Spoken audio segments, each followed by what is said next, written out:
সুপ্রিয় পঞ্চম শ্রেণীর ছোট্ট সোনামণিরা, আশা করছি অনেক অনেক ভালো আছো। প্রীতীয় শুভেচ্ছা রইল আমার এই চ্যানেল থেকে।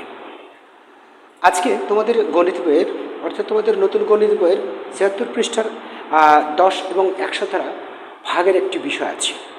সো এই ভাগগুলো সাধারণত সংক্ষিপ্ত প্রশ্নে আসে। যখন সংক্ষিপ্ত প্রশ্ন আসবে সময়টাও সংক্ষেপ করতে হবে। স্বাভাবিকভাবে যেভাবে আমরা ভাগ করে থাকি এইভাবে যদি ভাগ করো তাহলে সময়টা বেশি লেগে যাবে। সংক্ষিপ্ত প্রশ্নের জন্য সংক্ষেপে শর্ট টাইমে উত্তর দিতে হবে। সেই কৌশলটা আজকে তোমাদের মাঝে তুলে ধরবো। একটু ধৈর্য সহকারে মাত্র 5 মিনিট একটু সময় দাও, তাহলে আজকে এই বিষয়টা ক্লিয়ার হয়ে যাবে। আশা করছি অবশ্যই ভালো লাগবে। যদি ভালো লেগে থাকে তাহলে সাবস্ক্রাইব করে সাথে থাকবে এবং কমেন্ট করবে তোমাদের কোন পৃষ্ঠার অঙ্কের সমাধান চাও। অবশ্যই তোমাদের কমেন্টের বিষয়টা সেই মূল্যায়নটা আগে করা হবে। ওকে, কথা না বাড়িয়ে শুরু করছি আজকের বিষয়। আমি 6টা অঙ্ক তুলে রেখেছি আগে। বিষয়গুলোকে 10 অথবা 100 দ্বারা ভাগ করব। এখন আমি সেই তোমাদের শর্ট টেকনিক শেখানোর আগে ফার্স্ট আমি তোমাদেরকে যেভাবে ভাগ করে আমরা স্বাভাবিকভাবে ভাগ করে দেখাই, সেই ভাগটা যদি করি আমাদের কিন্তু সময় লেগে যাবে। যেমন এটাকে যদি আমি 100 দ্বারা ভাগ করতে চাই, লক্ষ্য করো 100 দ্বারা এটাকে ভাগ জানা, প্রথমে দশমিকটা উঠিয়ে দিতে হবে। আচ্ছা, দশমিক উঠিয়ে দিলাম, আর এখানে একটা শূন্য হতে গেলে দশমিককে স্পষ্ট করার জন্য শূন্য দেয়, যাই হোক। আর এর পরবর্তীতে দশমিক উঠিয়ে নিলাম, তারপরও 28 হচ্ছে, যাচ্ছে না ভাগ, কেননা ভাজকটা বড় আছে। তাহলে কি করতে হবে, আর একটা শূন্য নিয়ে এখানে একটা শূন্য নিতে হবে। তাহলে এখন মনে করো এখানে দশমিক নেই, অর্থাৎ দশমিকটা উঠিয়ে নিয়েছি, তাহলে হলো কত, 280। দুইবার যাবে 200 হবে। এই করতে গিয়ে আমাদের কিন্তু সময় লেগে, এবার আরেকটি শূন্য নাও, তারপর কত হচ্ছে, 8 বার যাচ্ছে। এই হচ্ছে বিষয়, তাই না? এই যে আমি এইটুকু অঙ্ক করলাম, না হলেও 30 সেকেন্ড বা 40 সেকেন্ড সময় লেগেছে, কিন্তু এই 30 সেকেন্ড বা 40 সেকেন্ডের সময় না লেগে যদি তার চেয়েও কম লাগে, 2-3 সেকেন্ডের মধ্যে করা যায়, তাহলে বিষয়টা আরও চমৎকার হয়। লক্ষ্য করো 1 নম্বরটা আছে কি, 2.8 ভাগ 10, তাই না?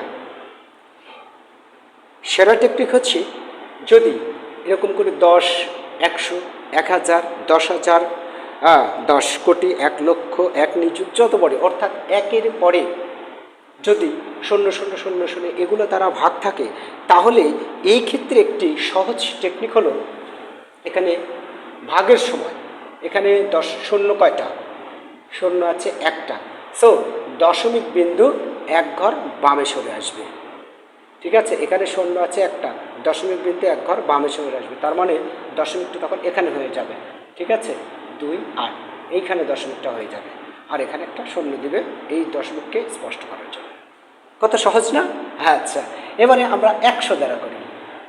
শূন্য কয়টা হলো, শূন্য হলো 2টা, তাহলে দশমিক বিন্দু 2 ঘর পরে আসবে। কিন্তু শর্ত বা দেখা যাচ্ছে এখানে একটি অঙ্ক আছে, দশমিকের বামে একটি অঙ্ক আছে, এর অভাবটা আমরা শূন্য দিয়ে পূরণ করব। ঠিক আছে, এর অভাবটা আমরা শূন্য দ্বারা, যখন দেখব যে আমাদের সংখ্যা বা অঙ্ক কম রয়েছে, তখন আমরা শূন্য দ্বারা অভাবটা পূরণ করব। অর্থাৎ বিষয়টা হলো 2-এর পরে আরেকটি শূন্য দেব এদিকে, তারপর দশমিক দিব। এখানে দশমিক ছিল, তাহলে এখানে দশমিক হবে, তাহলে 2 ঘর পর হয়ে গেল। কি, আশা করি বুঝতে পেরেছ?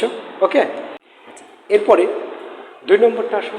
2 নম্বর বলছে 4 ভাগ 10, 10 দ্বারা ভাগ করতে হবে। 10 শূন্য কয়টা, একটা শূন্য। সো 1 ঘর পরেই দশমিক বসবে, মানে 4-এর বামেই দশমিক বসবে। ওকে, আচ্ছা, এবারে 100 দ্বারা করবো।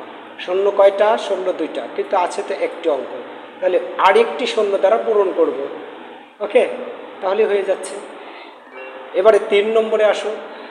3 নম্বর বলেছে 2.45। প্রথমে 10 দ্বারা করি। 10 দ্বারা যদি ভাগ করি তাহলে কত হবে, একটি শূন্য আছে, সো দশমিক বিন্দু 1 ঘর বামে আসবে, তো তাহলে হচ্ছে কথা এইখানে, তাই না? সো 2, 4, 5 এটা হচ্ছে। ওকে, ফাইন। এবারে যদি আমরা 100 দ্বারা করি, শূন্য কয়টা? এখানে শূন্য 2টা। সো দশমিক বিন্দু 2 ঘর পরে আসবে, কিন্তু দেখা যাচ্ছে যে এখানে 2 ঘর নেই। তাহলে আরেকটি অভাব আমরা শূন্য দ্বারা পূরণ করে দেব, অর্থাৎ 2 এখানে শূন্য হবে, তাহলে 2টা হয়ে যাচ্ছে দশমিকের পর। ওকে, তাহলে দশমিকটা এইখানে বসবে। ওকে, আচ্ছা, এবারে 4 নম্বরটা আমরা লক্ষ্য করি। 4 নম্বরে আছে 8.7 ভাগ 100। ওকে, আমরা একবারে বসিয়ে দেবো উত্তরটা এখানে। লক্ষ্য করো এখানে শূন্য কয়টা? 2টা। সো দশমিক বিন্দু 2 ঘর সরে আসবে, কিন্তু দেখা যাচ্ছে এখানে একটা ঘর আছে, তাহলে আরেকটা শূন্য দিয়ে নেওয়া, অর্থাৎ মনে মনে এখানে আরেকটা শূন্য ধরবে, তাই না? তার মানে বিষয়টা কি দাঁড়াচ্ছে? এই যে এটা কিন্তু আবার বারবার বুঝে দিচ্ছি, এখানে দশমিক দেওয়ার পরে 0 8 7 দেব, আর এই শূন্যটা হচ্ছে যে এই শূন্যকে স্পষ্ট করার জন্য। ঠিক আছে, আচ্ছা, এর পরবর্তীতে আমরা 5 নম্বরটা দেখি। 5 নম্বর আছে 0.3 ভাগ 100। No problem. এখানে দশমিকের পরে তো শূন্য দেখা যাচ্ছেই, ঠিক আছে, সমস্যা নেই। এই শূন্যটা যদিও এমনি দেওয়া আছে, তারপরও আমরা এখন দশমিকের এখানে শূন্য কয়টা? শূন্য আছে 2টা। সো এখানে দশমিকের পরে একটি অঙ্ক আছে, তার শূন্য দেখা যাচ্ছে, এই শূন্য কিন্তু নাও থাকতে পারে।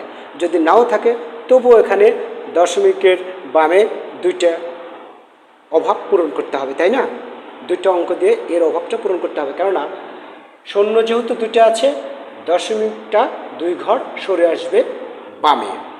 ঠিক আছে, এই দশমিকটা 2 ঘর বামে সরে আসবে।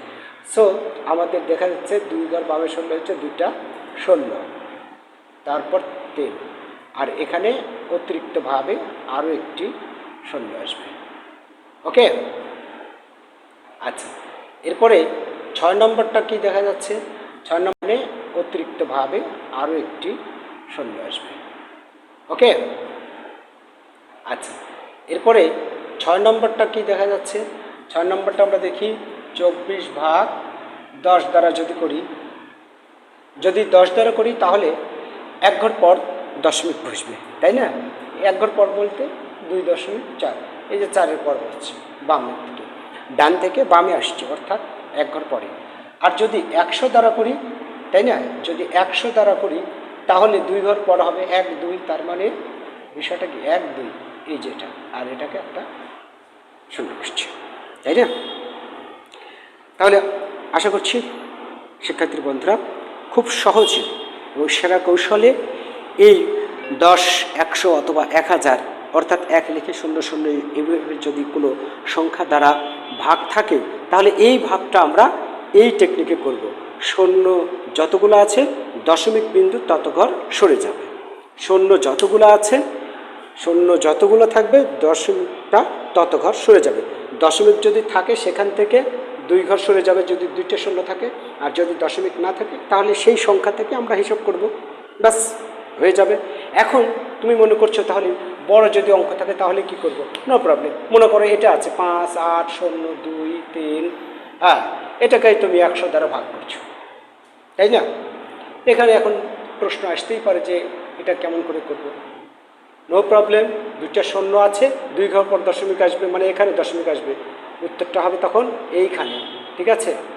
অর্থাৎ 5 8 0.03। তোমরা ক্যালকুলেটর করে দেখবে বা ভাগ করে দেখবে, এটি উত্তর আসবে, নো প্রবলেম। তো আশা করছি বুঝতে পেরেছ। ইনশাল্লাহ আগামী দিনে পরবর্তী ক্লাসে তোমাদের নেক্সট পৃষ্ঠা থেকে সলিউশন করব।